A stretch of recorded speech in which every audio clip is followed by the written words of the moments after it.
Салам достор, Кыргыз Амдар каналына кош келипсиздер.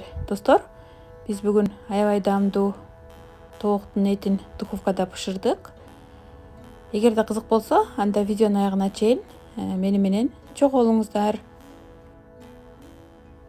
Бул жерде бизге керектелүүчү бардык азыктар, тооктун буту жана үйүңүздөрдө болгон жашылча жемиштерди колдонсоңуздар болот. Биринчи тооктун этин мариновать этип алабыз. Эң биринчи жакшылап тазалап жууп алышыбыз керек. Жууп, татымына жараша туз жана тооктор үчүн татымал алган болчумун, ошону коштум. Соевый соус жана терияки соусунан да кошуп, тоокту жакшылап аралаштырып алабыз. Аралаштырып 20 мүнөткө коюп коебуз. Мына эми картошканы туурап баштадым. Аны дагы туурап алып, татымына жараша туз салып, тоокко кошкон татымалды коштум. Жана аралашма татымал бар болчу, аны дагы кошуп, жакшылап аралаштырып койдум.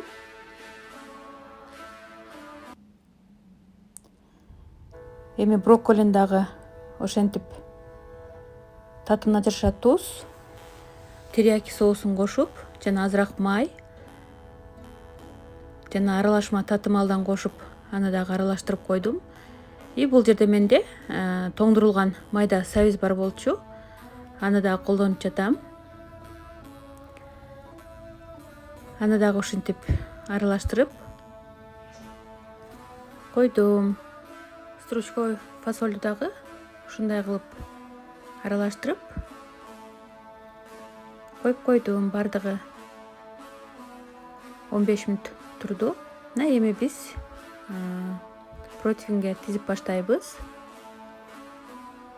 Өзүңүздөр көрүп тургандай кылып тизип аласыздар.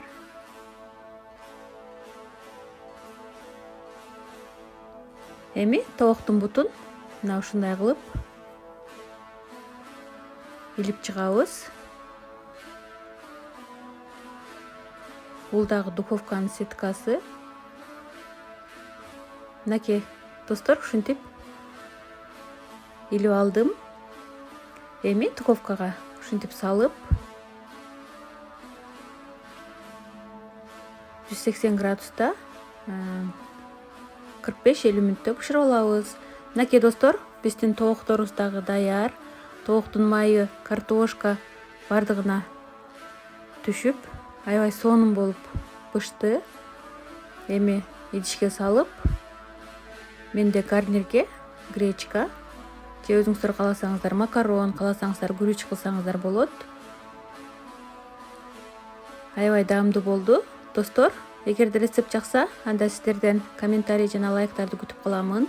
Жакын адамдарыңыздар менен бөлүшкөндү унутпаңыздар.